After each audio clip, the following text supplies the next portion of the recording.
बिस्मिल्लाहिर्रहमानिर्रहीम। Dear students, अस्सलाम वालेकुम। आज हमारा जो लेक्चर है वो है फैक्टर्स अफेक्टिंग बॉडी टेम्परेचर। इससे पहले हमने टेम्परेचर के बारे में पढ़ा है कि बॉडी टेम्परेचर क्या होता है। आज जो हम पढ़ेंगे उसके फैक्टर्स के बारे में पढ़ेंगे। तो फैक्टर्स कौन कौन से हमारे पास हैं? जो फैक्टर्स हैं उसमें हमारे पास एक्सरसाइज है, illness, age, time of the day, medications, infections, emotions, hydration, clothing और इन्वायरमेंटल टेम्परेचर हैं। ये वो सारे वो फैक्टर्स हैं जो कि इफ़ेक्ट करते हैं बॉडी के टेम्परेचर को। तो कौन कौन सी चीज़ें हैं? फर्स्ट ऑफ ऑल हमारे पास क्या है स्टूडेंट्स? वो है हमारे पास ये जो एक्सरसाइज है। एक्सरसाइज क्या है? एक्सरसाइज से क्या होता है कि आपकी बॉडी का टेम्परेचर बहुत ज़्यादा इफेक्ट होता रहता है। जब आप एक्सरसाइज कर रहे होते हैं उस टाइम आपकी बॉडी का टेम्परेचर जो है वो ज़्यादा हो जाता है, क्योंकि मसल्स की मूवमेंट हो रही होती है। मसल की मूवमेंट की वजह से यहाँ पे आप देख सकते हैं एक लेडी है जो कि वॉक कर रही है, एक्सरसाइज कर रही है, तो इसकी बॉडी का टेम्परेचर उस टाइम ज़्यादा होता है। इसने इसके अकॉर्डिंगली अपनी ड्रेसअप की हुई है। इसकी क्लॉथिंग जो है आप देख सकते हैं, क्योंकि इसकी स्वेटिंग हो रही है तो इसने ऐसी क्लॉथिंग्स की हुई है।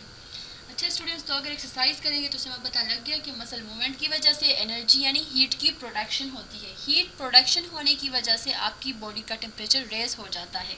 ठीक है, अगर बहुत सर्दियों में आपको ठंड लग रही होती है तो आप क्या करते हैं, थोड़ा वॉक करते हैं, तो इसके साथ आपकी बॉडी का टेम्परेचर भी आपकी वो नॉर्मल हो जाता है। यानी आपकी बॉडी का टेम्परेचर जो पहले कम होता है सर्दियों में तो वो फिर बराबर हो जाता है। आपकी होम्योस्टेसिस जो है मेंटेन रहती है। इसी तरह यहाँ पे आपको क्या दिखाया गया इससे प्रीवियस स्लाइड में? फिर इलनेस है। कुछ बीमारियाँ इस तरह हैं जिनकी वजह से क्या होता है कि आपकी बॉडी का टेम्परेचर नॉर्मल से बढ़ जाता है। तो ऐसी बीमारियों की वजह से, जैसे कि कोई आपको इन्फेक्शन लग गया है, जैसे कि आपको क्या है एंटेरिक फीवर है। एंटेरिक फीवर में क्या होता है कि आपकी बॉडी का टेम्परेचर नॉर्मल से बढ़ जाता है इवनिंग टाइम पे, और सुबह के टाइम पे आपकी बॉडी का टेम्परेचर बहुत ज़्यादा हो जाता है। तो ये भी क्या है कि ऐसे इलनेसेस हैं। इलनेसेस में कोई भी बाहर से एंटीजन आपकी बॉडी में इंटर हो जाता है, जिसकी वजह से आपकी बॉडी का टेम्परेचर रेज कर लेती है, क्योंकि आपकी बॉडी उसके अगेंस्ट फाइट कर रही होती है। ठीक है स्टूडेंट्स, तो फिर हमारे पास थर्ड क्या है? एज। एज फैक्टर क्या है? कुछ जो एज फैक्टर जो इतना इफेक्ट नहीं करता बॉडी टेम्परेचर को, लेकिन जो ओल्ड एज के लोग होते हैं उनकी बॉडी का टेम्परेचर एज़ कम्पेयर टू जो यंगर्स हैं वो कम होता है, क्योंकि उनकी जो मसल लेयर होती है बेनिथ द स्किन वो कम होती जाती है। उनमें जो फेट लेयर है वो भी कम होती है। इस वजह से उनको ठंड ज़्यादा लगती है तो वो क्लॉथिंग ज़्यादा लेते हैं, यानी उनके जो कपड़े हैं वो मतलब ज़्यादा कपड़े पहन रहे होते हैं। ठीक है स्टूडेंट्स, थर्ड में अभी फोर्थ हमारे पास क्या है कि टाइम ऑफ द डे। दिन के वक्त आपको ज़्यादा गर्मी लगेगी। क्यों? क्योंकि दिन के वक्त धूप होती है, सूरज की रोशनी की वजह से आपको गर्मी लगती है और टेम्परेचर रेज होता है इन्वायरमेंट का, तो आपकी बॉडी का टेम्परेचर भी रेज हो जाता है। फिर है मेडिकेशंस। कुछ मेडिसिन ऐसी हैं लाइक एंटीबायोटिक्स, कुछ ऐसे हैं जो आप खाएंगे तो आपकी बॉडी का जो टेम्परेचर है वो फिर से रेज होता है, क्योंकि उनकी मेटाबॉलिज्म जो है लीवर में हो रही होती है। जब लीवर में मेटाबॉलिज्म होगी तो उनकी ब्रेक डाउन हो रही होती है, जिसकी वजह से बॉडी का टेम्परेचर फिर से अगेन रेज होता है। अच्छा, इन्फेक्शन की हमने प्रीवियस में भी बात की, जैसे इलनेसेस में बात की कि ऐसे इन्फेक्शंस होते हैं जैसे आपको सेप्टिसीमिया है, यानी पूरे ब्लड का इन्फेक्शन हो चुका है, तो उसमें भी क्या होता है कि आपकी बॉडी का टेम्परेचर नॉर्मल से बढ़ जाता है। तो ये क्या है हमारे पास? ये भी एक फैक्टर है कि जो आपकी बॉडी के टेम्परेचर को रेज कर रहा होता है। फिर इमोशंस। जो कुछ लोग इमोशनल हो जाते हैं तो उनकी बॉडी का टेम्परेचर नॉर्मल से बढ़ जाता है। जैसे कि अगर आप बहुत ज़्यादा खफा हैं, अगर आप बहुत ज़्यादा रो रहे हैं तो आपकी बॉडी में आपको बहुत गर्म फील होगी। ठीक है, या फिर आप बहुत ज़्यादा खुश हैं, बहुत जॉयफुल हैं, उस टाइम भी क्या होता है कि आपके हार्मोन रिलीज़ हो रहे थे खुशी के, तो इसकी वजह से भी टेम्परेचर इंक्रीज़ हो जाता है। हाइड्रेशन। अगर आप प्रॉपर आपकी हाइड्रेशन होती है तो उसकी वजह से क्या होगा? स्वेटिंग प्रॉपर हो रही होती है, तो इससे आपकी बॉडी की होम्योस्टेसिस मेंटेन रहती है। अगर आप हाइड्रेटेड नहीं हैं, ज़्यादा पानी आप नहीं लेते, तो क्या होगा कि आपकी बॉडी का टेम्परेचर उससे इफ़ेक्ट होगा और आपकी बॉडी का टेम्परेचर जो है वो बढ़ता जाएगा। ठीक है, और आप गर्मियों में क्या करते हैं कि ठंडा पानी पी रहे होते हैं, बर्फ़ इस्तेमाल करते हैं, जिसकी वजह से बॉडी का टेम्परेचर नॉर्मल तक रहता है। फिर क्लॉथिंग। इस तरह ये इस इमेज में आप देख रहे हैं कि जो बच्चों ने क्लॉथिंग किस तरह अकॉर्डिंग टू द इन्वायरमेंट की हुई है, क्योंकि सर्दियाँ इन्होंने कोट, मफलर्स और कैप पहने हुए हैं और ग्लव्स भी पहने हैं, किस वजह से कि खुद की अपने आप को ये अपनी बॉडी को गर्म रख सकें। तो क्लॉथिंग भी बहुत ये एक मेजर फैक्टर है कि आपकी बॉडी के टेम्परेचर को इफ़ेक्ट कर रही होती है। फिर हमारे पास क्या इन्वायरमेंटल टेम्परेचर है। इन्वायरमेंटल टेम्परेचर क्या चीज़ है कि इन्वायरमेंट का जो टेम्परेचर होगा आप उसके अकॉर्डिंगली अपनी ड्रेसअप करोगे और अपनी लाइफ स्टाइल बनाओगे। जैसे कि सर्दियों में सारे लोग गर्म कपड़े पहनते हैं, और जब गर्मियाँ होती हैं फिर क्या करते हैं ये लोग? जब गर्मियाँ हों तो सारे हल्के से कपड़े पहन रहे होते हैं। तो इससे क्या होता है? इससे ये बेनिफिट है कि आपकी बॉडी जो है वो फिर इससे बिल्कुल टेम्परेचर मेंटेन रहती है होमेस्टेसिस। जैसे कि यहाँ पे जो लेडी दिखाई गई हैं, ये गर्मियों का टाइम है, गर्मियों का सीज़न है, और इन्होंने इस तरह की शर्ट बिल्कुल हल्की सी और एक शर्ट पहनी हुई है। तो इससे क्या हो रहा है कि इनकी बॉडी का टेम्परेचर मेंटेन रख रही है, क्योंकि स्वेटिंग बहुत ज़्यादा हो रही है, वो भी मेंटेन रख रही है। और बाहर का इन्वायरमेंट क्योंकि गर्म है, इन्होंने इसीलिए ज़्यादा चीज़ें नहीं पहनी हुई हैं। तो यहाँ पे आप देखिए इस बच्चे ने कैप पहनी हुई है, तो ये किस लिए कि सर्दियाँ हैं, खुद को बचाने के लिए सर्दियों से। ये मफलर पहना हुआ है, यहाँ कोट पहना हुआ है, ये स्कूल जा रहे हैं बच्चे, और इन्होंने क्या किया, अपने आप को मेंटेन रखने के लिए इस तरह कैप पहने हुए हैं। तो इससे भी आपको क्या पता लगता है कि बॉडी का टेम्परेचर जो है वो मेंटेन रखने के लिए आपने क्या करना होता है, अकॉर्डिंग टू द इन्वायरमेंट अपनी क्लॉथिंग और अपना लाइफ स्टाइल, अपना खाना करना होता है कि आपने गर्मियों में क्या खाना है, हल्के से फूड आप लेते हो, ज़्यादा हाइड्रेट रहते हो, पानी ज़्यादा पीते हो। और सर्दियों में आप क्या खाते हो कि बहुत गरम गरम खुराक खाते हो, गोश्त वगैरह का ज़्यादा इस्तेमाल करते हो, जिससे कि आप अपने होमेस्टेसिस को मेंटेन रख सकते हो। फिर हमारे पास क्या है स्टूडेंट्स, ये इक्विपमेंट है कि हम कौन से इक्विपमेंट के थ्रू क्या करते हैं कि अपनी बॉडी का टेम्परेचर चेक करते हैं। तो फर्स्ट ऑफ ऑल हमारे पास ये क्या है, ये थर्मोमीटर है।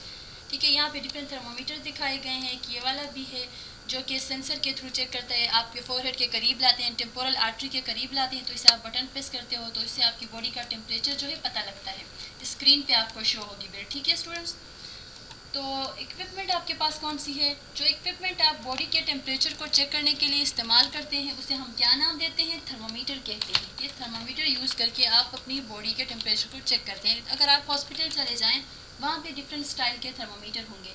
ठीक है, एक मरकरी वाले होंगे, ये ऑटोमेटिक होंगे, इसमें सेल या बैटरी लगती है, इसमें स्क्रीन पर टेम्परेचर शो होता है। नाउअडेज़ ये कोविड की वजह से बहुत ज़्यादा यूज़ हो रहा है।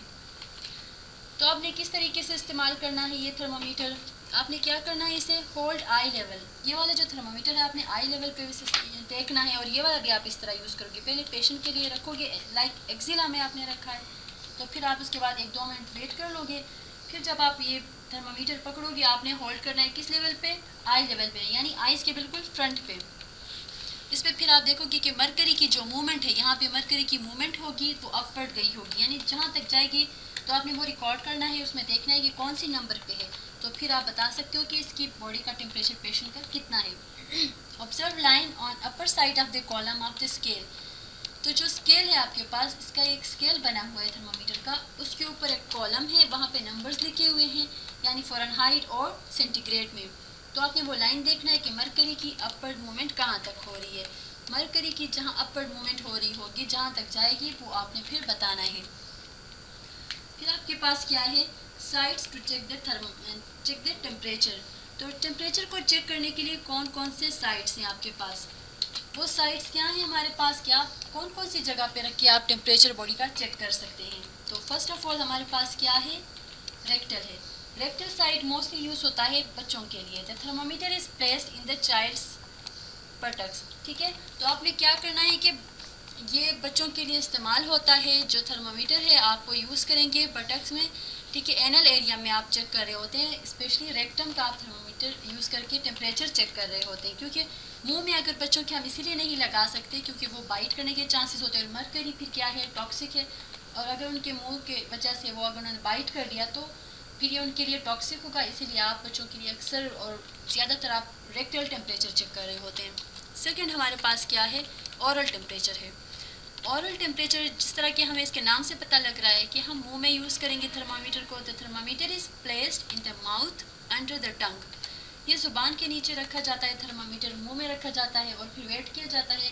उसके बाद जब आप चेक कर लेंगे तो आपको बॉडी का जो टेम्परेचर है वो पता लग जाएगा थ्रू माउथ। ठीक है, और उसके बाद हमारे पास है एक्सिलरी टेम्परेचर। एक्सिलरी आप किस तरह चेक करेंगे, ये वो साइट है जो कि आर्म पिट है, आर्म पिट में आप थर्मामीटर प्लेस करके क्या कर सकते हैं, आप बॉडी का टेम्परेचर चेक कर सकते हैं। आर्म पिट मतलब क्या है, आर्म्स के नीचे जो जगह है वहाँ पे आपने थर्मामीटर रखना होगा और होल्ड करना होगा 2 मिनट तक। उसके बाद आपने थर्मामीटर को चेक करना है, उसकी रीडिंग्स देखनी है, तो फिर आपको बॉडी का टेम्परेचर पता लग जाएगा।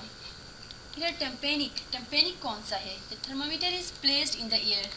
कान के जो मिडल लेयर में जो मेम्ब्रेन है, जिसे हम टेम्पेनिक मेम्ब्रेन कहते हैं, उस मेम्ब्रेन के साथ आप कनेक्ट करके जब टेम्परेचर चेक करते हैं तो उस साइड को हम कहते हैं टेम्पेनिक।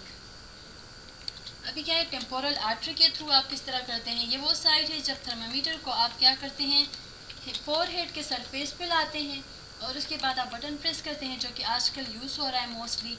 जो टेम्पोरल आर्टरी है सर में, उसके साथ आप करीब लाएंगे तो वो स्कैन कर लेती है, उसके बाद बॉडी के टेम्परेचर बता देती है। तो ये हमारे पास क्या है, ये डिफरेंट साइट्स हैं जिसके थ्रू आप क्या करते हैं, बॉडी के टेम्परेचर को चेक कर रहे होते हैं। जिस तरह इसे इमेज में दिखाया गया है, इसमें क्या दिखाया है कि यहाँ पे दिखाया गया है कि ये ऑरल टेम्परेचर चेक कर रहे हैं। टंग के नीचे यानी ज़ुबान के नीचे थर्मामीटर को रखा हुआ है, और इसमें दिखाया है कि आर्म पिट में, यानी एक बच्चा दिखाया है और थर्मामीटर रखा है उसके आर्म पिट में। तो यहाँ से हम किस तरह देख रहे हैं कि एक्सिलरी थर्मामीटर चेक करें, एक्सिलरी टेम्परेचर चेक कर रहे हैं। और यहाँ पे क्या है, रेक्टल टेम्परेचर चेक कर रहे हैं एक बेबी का, और उसे उल्टा लिटाया हुआ है और थर्मामीटर प्लेस किया है बटक्स यानी रेक्टम में। और यहाँ पे भी ये स्टेप्स दिखाए गए हैं कि आप किस तरह रेक्टल टेम्परेचर चेक करेंगे। यहाँ पर टेम्पेनिक मेम्ब्रेन के अंदर आपने क्या किया, थर्मामीटर रखा हुआ है एयर में, तो टेम्पेनिक मेम्ब्रेन के थ्रू आपने चेक कर रहे हैं, यानी कान में थर्मामीटर रख के कैसे चेक किया जाता है। ये वो सारे साइट्स दिखाए गए हैं। असाइनमेंट आप लोग का एक, ये हमारा आज का लेक्चर था बच्चों। असाइनमेंट ये है कि make a note on the causes of the hypothermia and hyperthermia. तो आपने क्या करना होगा कि हाइपोथर्मिया के कॉजेज और हाइपरथर्मिया के कॉजेज के ऊपर जो हॉस्पिटलाइज पेशेंट होंगे, आपने असाइनमेंट लिखना होगा और फिर लाना होगा। तो स्टूडेंट्स, ये था आज का हमारा लेक्चर। होप कि आप लोगों को समझ आई होगी और आप लोगों को इससे बहुत बेनिफिट्स मिलेंगे, और आपने असाइनमेंट प्रॉपर करना है और हाइपरथर्मिया और हाइपोथर्मिया की डेफिनेशन भी लिखनी होगी। ठीक है स्टूडेंट्स, और आपने फिर क्या करना है कि वो फिर सबमिट कर देनी है। Thank you so much.